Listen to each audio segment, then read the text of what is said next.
Olá, gente, tudo bem? Bem-vindo ao nosso terceiro vídeo. Esse vídeo vai ser sobre a reforma e contra-reforma, né, o nascimento do cristianismo moderno.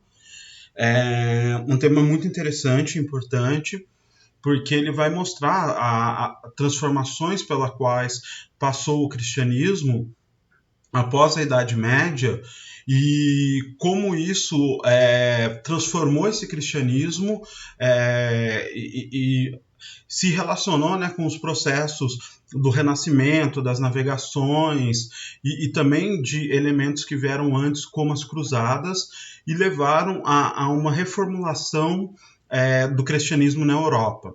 E isso vai ser muito importante para o desenvolvimento histórico do Ocidente. Então, para começar esse tema, eu gostaria de retomar algumas coisas lá, desde a Idade Média, né, até a Idade Moderna, para a gente compreender um pouco o contexto da situação. Eu vou falar das indulgências, certo? O que eram indulgências? Indulgência é o perdão por algum pecado que a pessoa tenha cometido, por alguma infração religiosa, né, de cunho religioso, que ela tenha sofrido. Apenas indulgência só significa isso, né? O que acontece? Durante a Idade Média, até por volta do século XI, boa parte da indulgência era realizada através de castigos físicos. Por exemplo, chicotear próprias costas, se ajoelhar no milho, fazer jejum, penitências longas, de longas caminhadas, às vezes de joelho. Então, a penitência era feita deste modo, né? Especialmente até o século XI, na busca que os fiéis tinham de redenção dos seus pecados. A partir do século XI vai haver uma mudança em que vai começar a aparecer outras formas, não que desaparece completamente uma, e isso, até hoje a gente vê, né, diversas formas de indulgência nesses princípios, dependendo do grupo cristão, né, que o pratica. Isso varia, lógico, hoje o cristianismo é bastante diversificado e existe várias formas diferentes, mesmo dentro de uma mesma ramificação. Mas no século XI começou a surgir um outro tipo de indulgência, que era a busca por ajudar o próximo, cuidar de uma pessoa doente, levar alimento, por exemplo, uma viúva que tem os filhos e não tem condições de cuidar, ajudar a sustentar essa família. Então, começa a mudar e inserir novas práticas de indulgência. No final desse mesmo século, XI, em 1095, o Papa Urbanos, ele vai convocar as cruzadas, como a gente estudou lá na Idade Média.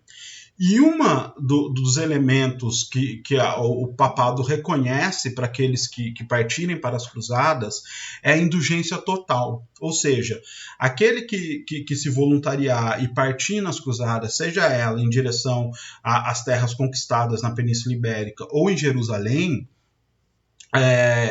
terá, né, todos os seus pecados, todas as suas falhas morais perdoadas por esse, vamos dizer assim, sacrifício, né, essa busca pela redenção. Então, a própria noção de cruzada se envolve com essa noção de buscar essa redenção dos seus pecados.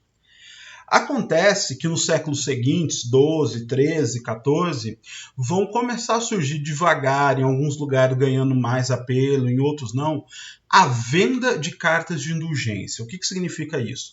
Neste momento, a gente também observou que houve uma transformação, né, no sistema feudal, nesse período, em que inclusive camponeses começaram a pagar os tributos que antes eram por trabalho ou pela quantidade produzida, começaram a pagar em dinheiro. E vai acontecer também, num processo paralelo, que as indulgências vão começar a ser pagas também em dinheiro, na venda, né, de indulgência. Então, a pessoa, por exemplo, cometeu lá um pecado, ela roubou uma coisa, né? Então, ela vai lá, ela confessa com o padre e solicita uma carta de indulgência. Então, o padre vai fazer essa carta de indulgência, vai cobrar um valor e isso vai livrar do pecado, vai redimir ele do pecado, né? Porque o padre ele está especificando esse intermediário na relação com o divino.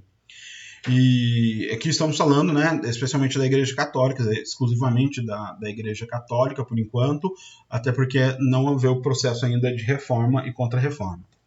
Então, o que acontece? No século XV, o Papa Leão X ele vai descer um documento, né, vai fazer um decreto estabelecendo a legalidade da venda de indulgência, reconhecendo essa prática como oficial da Igreja Católica e vai incentivar ela, né, com o objetivo de ampliar a construção da Basílica de São Pedro, que hoje é a sede da religião católica. Então, ele vai incentivar muito isso. Então, ele vai ganhar um aspecto muito grande que vai chamar a atenção, porque vai ser começado a praticar ativamente e constantemente esse gesto de venda de indulgências. É bom lembrar que diversos autores, ou pensadores, escritores anteriores vão já começar a criticar essa atitude, né, até mesmo antes do decreto do Papa Leão X. Nós temos, por exemplo, o Rabelais, que é um francês, e ele vai fazer uma crítica, né, a essa postura da Igreja Católica, assim como outros pensadores, como John Wycliffe e John Huss, que entre o século XIV e começo do século XV, vão também fazer críticas a essa postura da Igreja. É importante colocar, né, que a indulgência é um dos principais motivos de preocupação, mas ela envolve outros também. Por exemplo, a clara interferência do papado nos reinos, né, na intervenção política nos reinos, consagrando ou impedindo ações de reis, fomentando ou parando disputas, guerras, isso vai ser uma atitude comum, assim como a própria corrupção dentro do clero e a ostentação de parte do clero, né, que vivia, inclusive por parte dessas vendas da indulgência, vivia de uma maneira bastante abastada financeiramente. Então isso vai gerar diversas críticas das pessoas dizendo que isso foge aos ensinamentos bíblicos e a igreja então estaria tomando um caminho em que eles se envergonhavam. E é bom lembrar que um período anterior, Gutenberg vai ter desenvolvido uma máquina que vai ser fundamental para a gente entender a expansão, né, a circulação de informação na Europa, que é a primeira máquina de imprimir, né, a primeira gráfica, vamos dizer assim, a primeira impressora, mas não penso em impressora de computador, né, ela era grande, era um equipamento grande, assim como se fosse uma impressora de jornal, e então antes os livros todos eram copiados à mão, o que tornava, primeiro, havia poucos livros e segundo que eles eram caros, de difícil acesso. É bom lembrar que mesmo após a Gutenberg, grande parte da maioria era analfabeto, mas existia a prática, né, de leitura em grupo, em que uma pessoa alfabetizada lia em voz alta para as demais os textos, mas boa parte da elite, desses pensadores, dos sacerdotes, tinham acesso à leitura. E com essa criação, né, do Gutenberg, vai baratear muito o custo do livro, vai ser possível uma produção muito maior de livro. Então essas ideias, essas críticas começam a circular com uma velocidade muito maior do que teria ocorrido, por exemplo, na Idade Média. Então elas vão gerar discussões mais amplas. Uma das pessoas que vai se inserir, né, nesse debate, né, nessa questão, é o Martinho Lutero. O Martinho Lutero, ele era membro da Igreja Católica, ele era um monge agostiniano, tá? E inclusive era professor da Universidade de Wittenberg. Ele lecionava teologia nessa universidade, né? Uma cátedra na época muito importante. E a gente lembra, né, que o ensino estava na mão da religião católica. Inclusive as universidades são uma criação, né, do clero dentro do espaço urbano, como a gente já estudou. Então, o Martinho Lutero ele vai começar a observar essa venda de indulgência e vai criticar isso numa formulação de um texto que são as 95 teses. O que são teses? Teses são afirmações. Ele vai analisar um problema e vai fazer uma afirmação baseada nos estudos teológicos dele. Ele vai fazer uma afirmação e cada uma dessas afirmações é uma tese. Eram chamadas assim naquela época. Existe uma imagem que supostamente ele pregou, né, essas 95 teses na porta da catedral da cidade. Isso é um pouco romantizado, né, não é possível ter certeza disso, na verdade é um pouco duvidoso até, assim como a imagem do Newton, a maçã caindo na cabeça dele, é uma certa forma de romantização de contar os fatos históricos, mas é verdade que ele produziu esse texto, né, imprimiu ele e distribuiu. E esse texto vai levantar críticas fundamentais para a forma que está se dando a religião católica naquele momento. Eu gostaria de apontar primeiro uma coisa importante, que Martinho Lutero, ele está na cidade de Wittenberg, que atualmente é na Alemanha, mas na época não existia Alemanha. A Alemanha é um país relativamente recente, quer dizer, é recente, do final do século XIX. Então, na época, existia o Sacro Império Romano-Germânico. Tá? Ele era súdito desse império. Esse império era a reunião de vários principados diferentes, né, sobre um governo imperial e que comandava. Então, isso vai ser importante para vocês entenderem diversas coisas que vão acontecer com Martinho Lutero. Então, eu vou aqui elencar algumas especificações da proposta do Lutero que vai ser base para a formulação da reforma, né, dessa proposta de reformular a Igreja Católica, tá certo? Um deles é o princípio da salvação pela fé e não pelas obras. Ou seja, não basta apenas o gesto de autopunição ou de caridade para você possuir a redenção dos seus pecados. É necessária a fé. A prática da fé, a crença, né, na religião, de ter ela como inspiração de seus princípios, é fundamental, senão aquele gesto se torna vazio na compreensão do Martinho Lutero. Então, se esse gesto ele não for movido pela fé, mas assim apenas pelo interesse da salvação, esse gesto ele não possui um sentido religioso verdadeiro. Uma outra coisa que ele vai se aproveitar do invento do Gutenberg é a livre leitura da Bíblia e a sua tradução. Durante um período em que eu vou citar mais adiante, em que ele vai ter que fugir, ele vai aproveitar esse momento e fazer uma tradução da Bíblia, e ele vai para o alemão, né? E ele vai incentivar a que as pessoas leiam a Bíblia e que seja um livro que circule. Inclusive, diga-se de passagem, o primeiro livro que o Gutenberg imprimiu foi uma Bíblia. Inclusive, se vocês tiverem uma edição dessa em casa, vocês são milionários, tá? Porque a Bíblia de Gutenberg é um artigo extremamente valioso, mas é raro também. Então,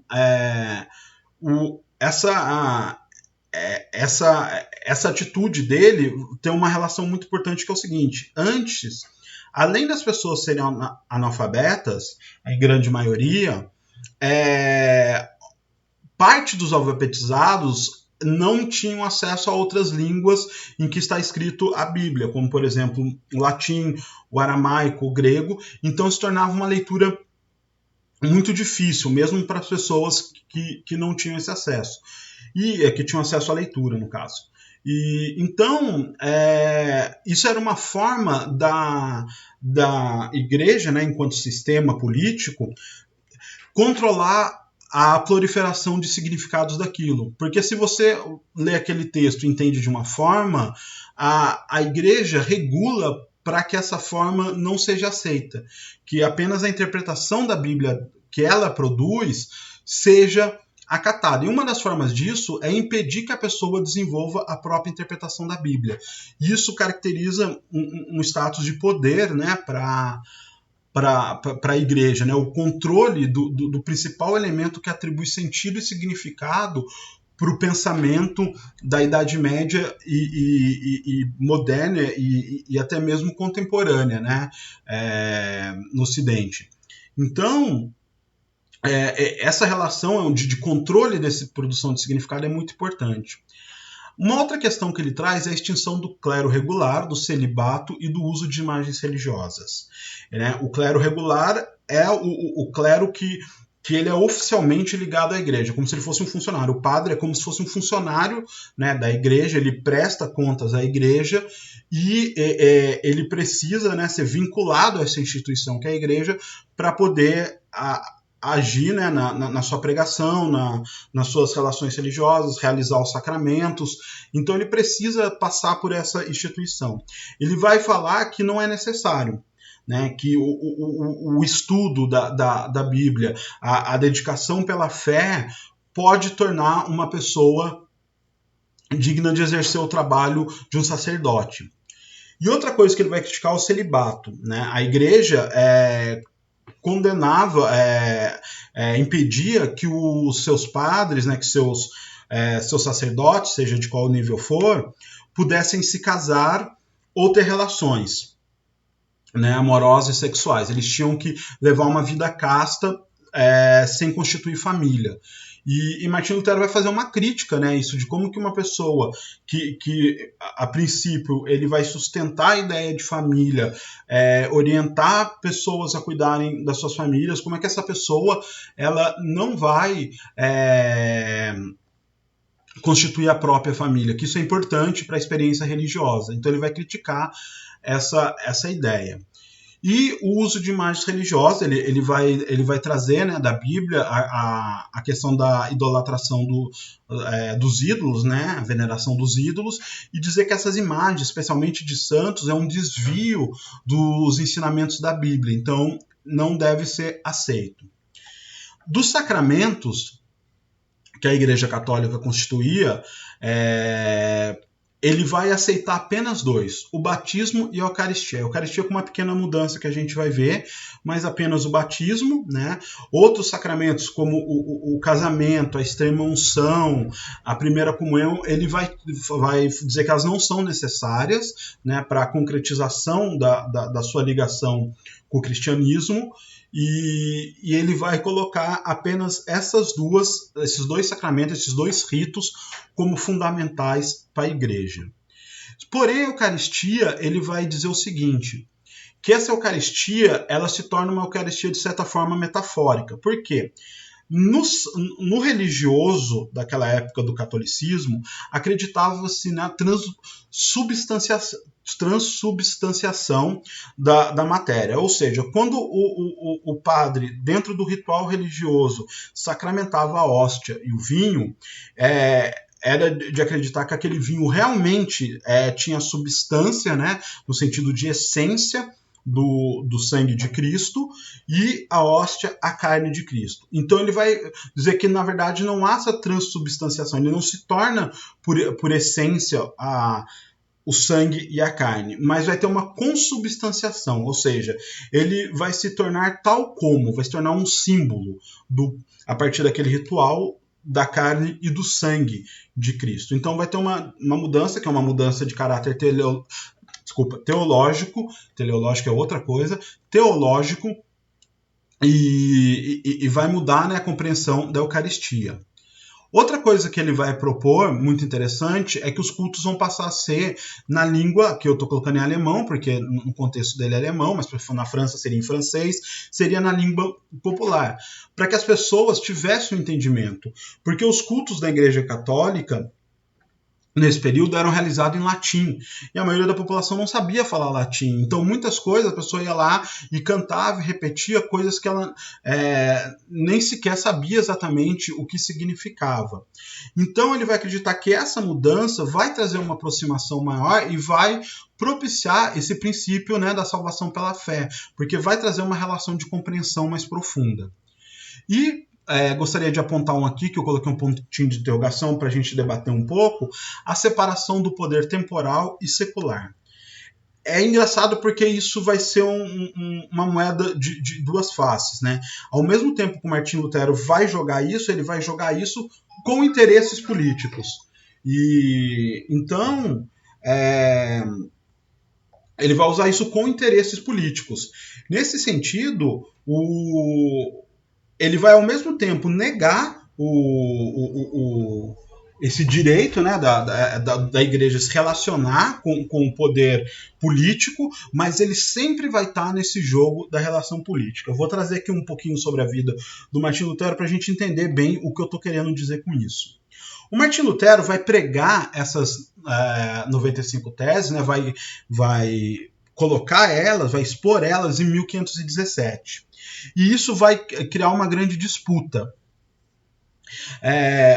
Em 1521, o Papa e a Igreja vai convocar vai solicitar o Carlos V, que era rei, né, do Sacro Império Romano Germânico, para convocar o Lutero, e ele, diante dos príncipes e dos representantes da Igreja, negar as suas afirmações nas 95 teses. Ele vai reafirmá-las, ele não vai negar. E ao fazer isso, o Papa manda assinar a excomunhão dele, ou seja, a partir daquele momento ele está expulso da igreja, né, cristã, e aos olhos do cristianismo ele não é mais um cristão, né, ele traiu, aos olhos do cristianismo ele traiu. E isso gera vários problemas políticos, né, inclusive permite, por exemplo, que ele seja preso, que inclusive ele pode ser julgado por isso, né? E só que alguns príncipes deste império, do Sacro Império, que estão interessados em um processo de unificação desse império, como estão acontecendo em outros países, como aconteceu lá no século XIV com Portugal, aconteceu com Espanha, aconteceu com a Inglaterra, França, eles também estão buscando uma forma de unificar o Sacro Império, que ele tem é repleto de divisões, né, de pequenos principados. E eles percebem que um dos elementos que mantém essa divisão é a influência da igreja dentro do Sacro Império. Então eles estão interessados em uma religião que rompa a ligação com o papado para diminuir o poder do Papa sobre o Sacro Império. Então alguns príncipes vão tomar a proteção do Martim Lutero. E é justamente nessa proteção, a partir de 1920, protegido em um castelo de um desses príncipes, que ele vai fazer as suas traduções e vai escrever diversos textos fazendo críticas à atuação da igreja, né, e a forma da igreja enquanto estrutura. Tá? Eu gostaria de chamar a atenção que, aqui, especialmente na separação do poder temporal e secular, que apesar do Martim Lutero ter toda essa crítica, ele como pessoa, né, ele é um ser humano e ele apresenta suas ambiguidades. E em 1524, para vocês terem uma ideia, vai haver uma grande revolta popular no Sacro Império, porque a população mais pobre de camponeses está passando fome.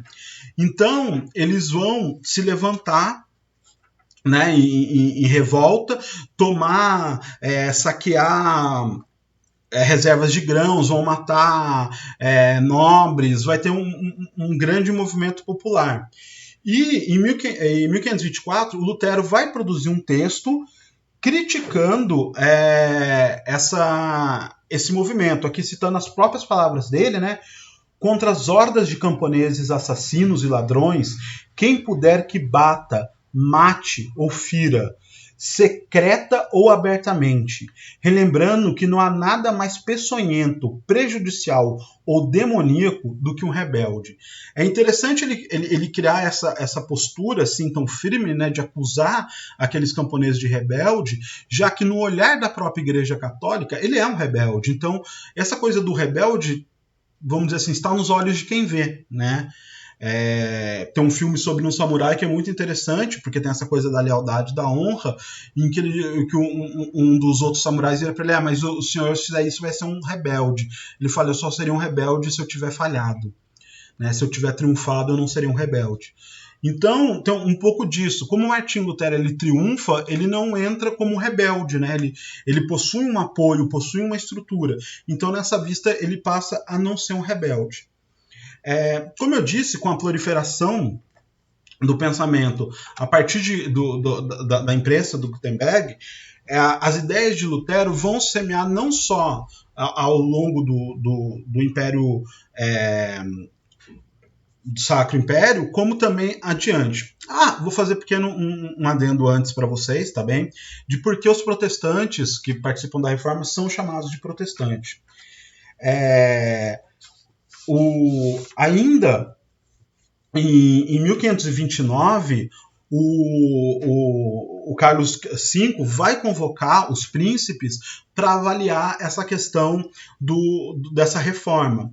E ainda pressionado pela Igreja Católica, ele vai condenar, né, os reformistas, que, né, como eram chamados, e vai exigir que a Igreja Católica seja implementada e defendida. Alguns príncipes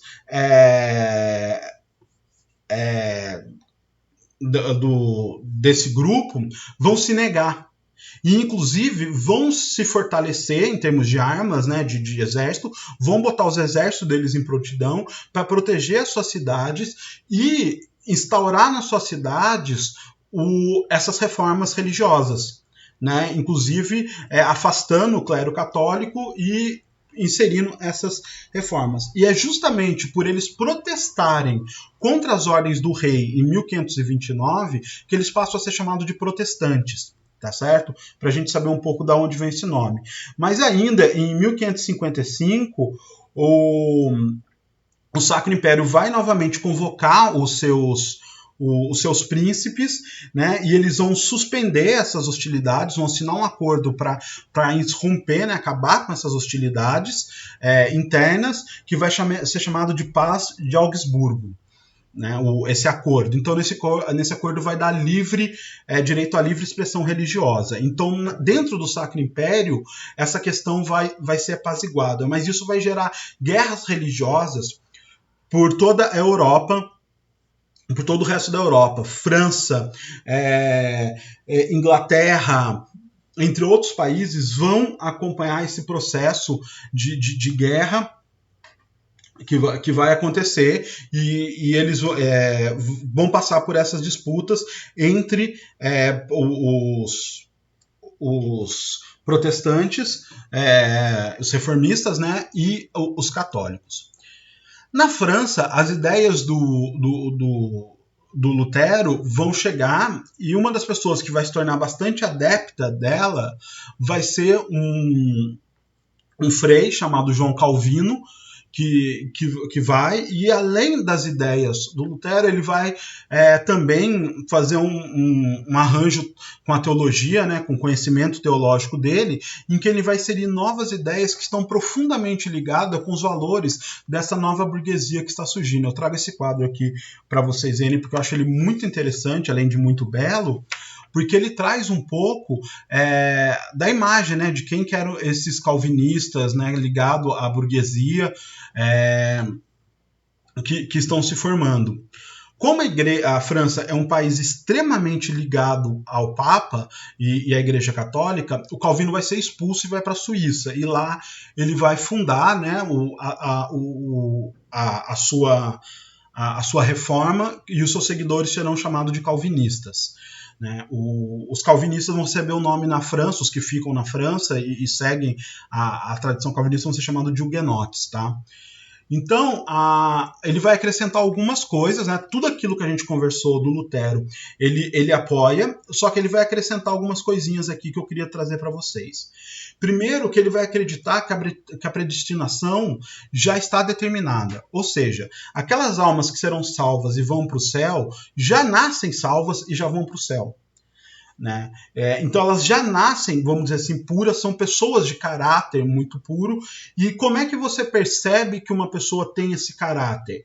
Uma delas é a dedicação ao trabalho, né? Uma ideia de trabalho honesto, e a parcimônia, que é você saber guardar dinheiro, não esbanjar dinheiro, não dar grandes festas, não viver no luxo, mas usar esse dinheiro para guardar e ampliar suas posses. E isso é muito importante, né, especialmente em relação à formação econômica do período, a ideia de banco, a acumulação de riquezas, do mercantilismo. Então isso está muito sintonizado com a visão econômica e social do período do Calvino.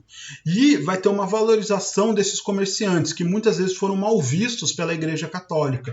Então, um dos grupos, né, da burguesia, especialmente comerciantes, que sempre ocuparam um lugar secundário dentro da Igreja Católica, vão encontrar nessas reformas, especialmente no calvinismo, um acolhimento e, por conseguinte, vão dar apoio, né, a essas reformas. Então, tem essa do Calvino, que é muito famosa, e também eu queria trazer a reforma da Igreja da Inglaterra, que vai ter também motivos políticos, né? A gente vê a da França mais ligada a motivos econômicos tradicionalmente, além de envolver outros, mas de maneira bem superficial, vamos dizer assim, e também aqui a questão da Inglaterra.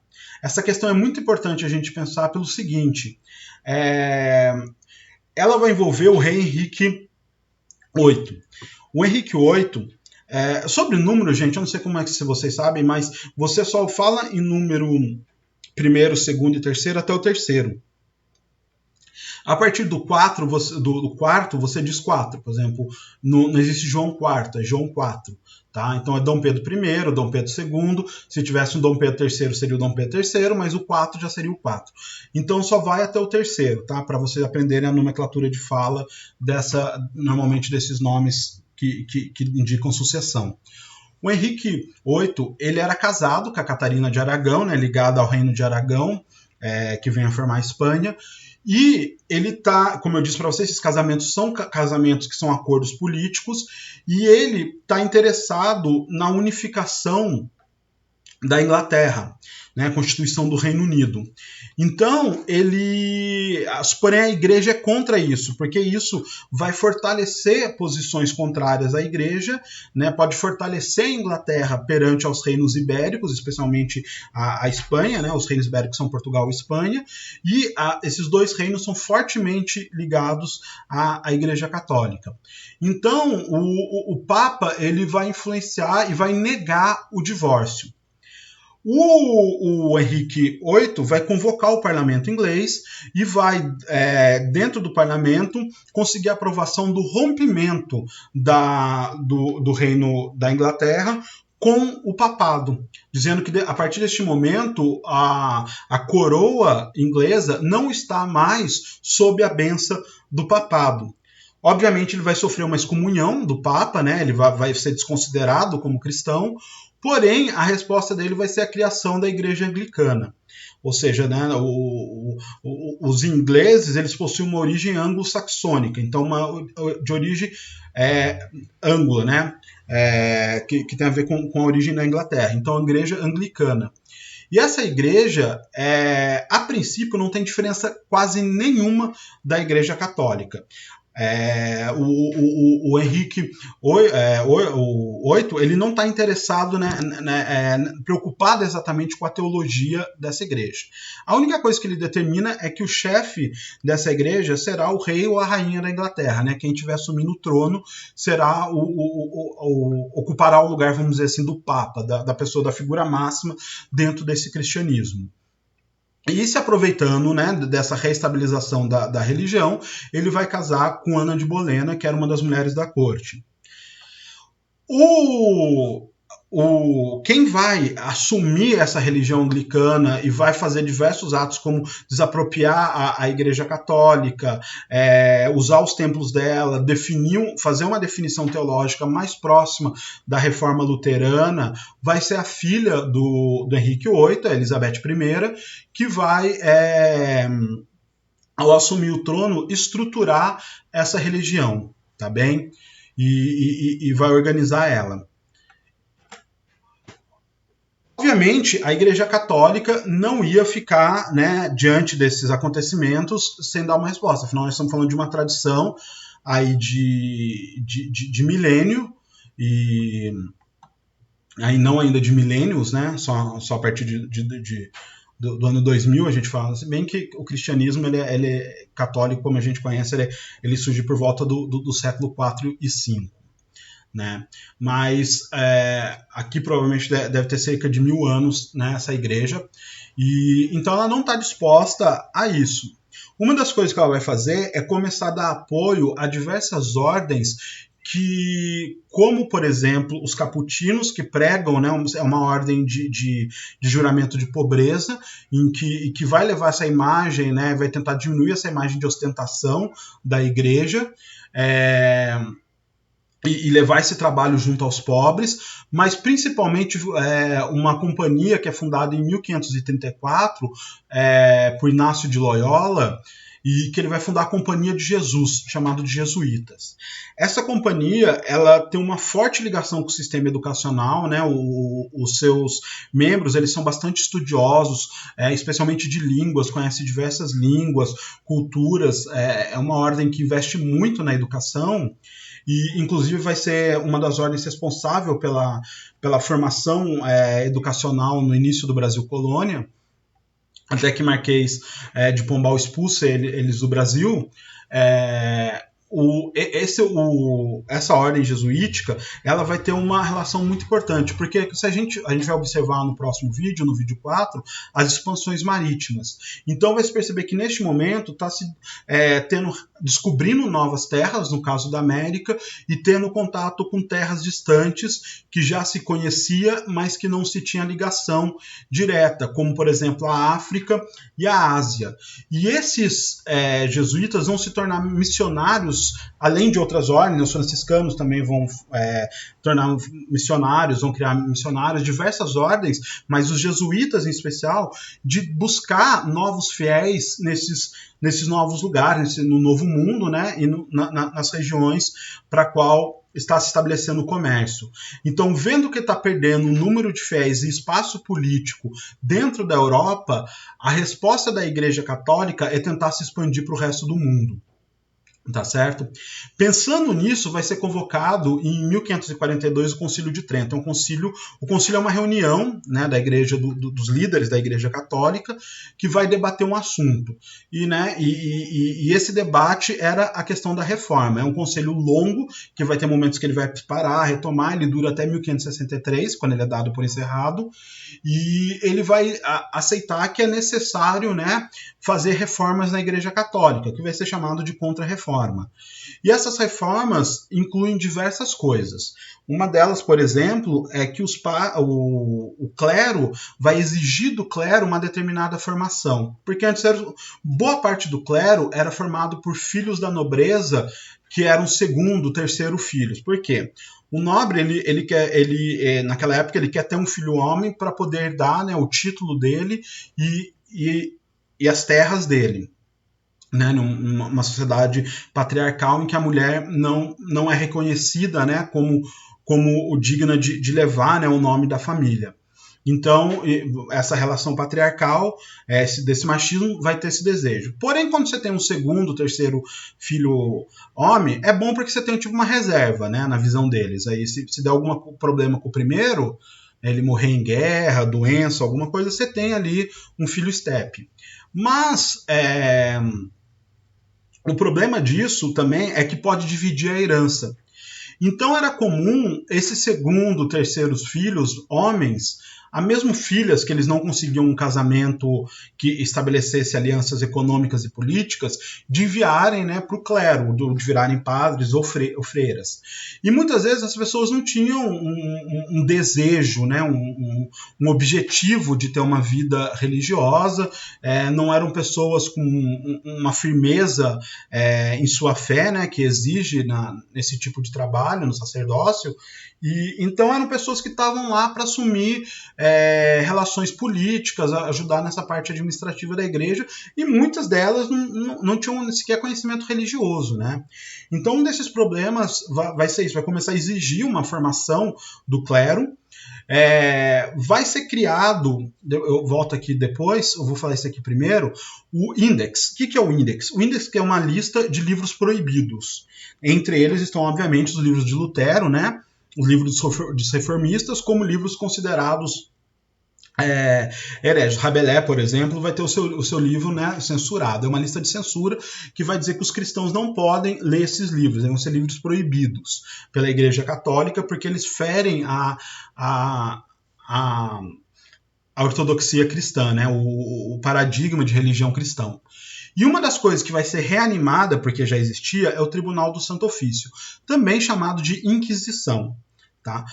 A gente às vezes liga a ideia de Inquisição só à Idade Média, mas a gente tem que perceber o seguinte: a Idade Média houve sim Inquisição.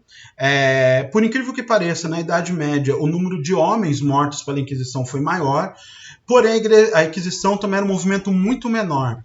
É justamente nesse momento em que está reestruturando uma sociedade ligada ao capital, ligada ainda mais do que já era ao patriarcado, ao homem, a figura do homem como representante da humanidade, né, diz os homens, né, como universal, é nesse período que está formando esse pensamento que vai ter essa reinstalação mais forte da Inquisição. A Inquisição vai ter um poder muito grande nesse período, no início da Era Moderna, vai matar muito mais gente, né, nesse processo.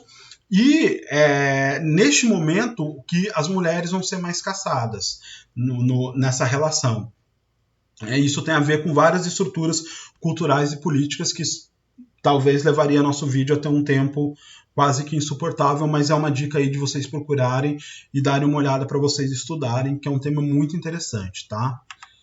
Para finalizar, eu gostaria de deixar aqui com vocês uma dica de um filme que eu acho interessante, de um diretor famoso, o Martin Scorsese, chamado Silêncio. É a história de um jesuíta que vai até o Japão para levar, né, a crença cristã, e é uma pessoa que está numa situação extrema de isolamento dentro de um lugar onde a língua é completamente diferente, a cultura, os costumes são totalmente diferentes, e no qual ele está tentando pregar uma religião, vamos dizer assim, praticamente alienígena para eles, né?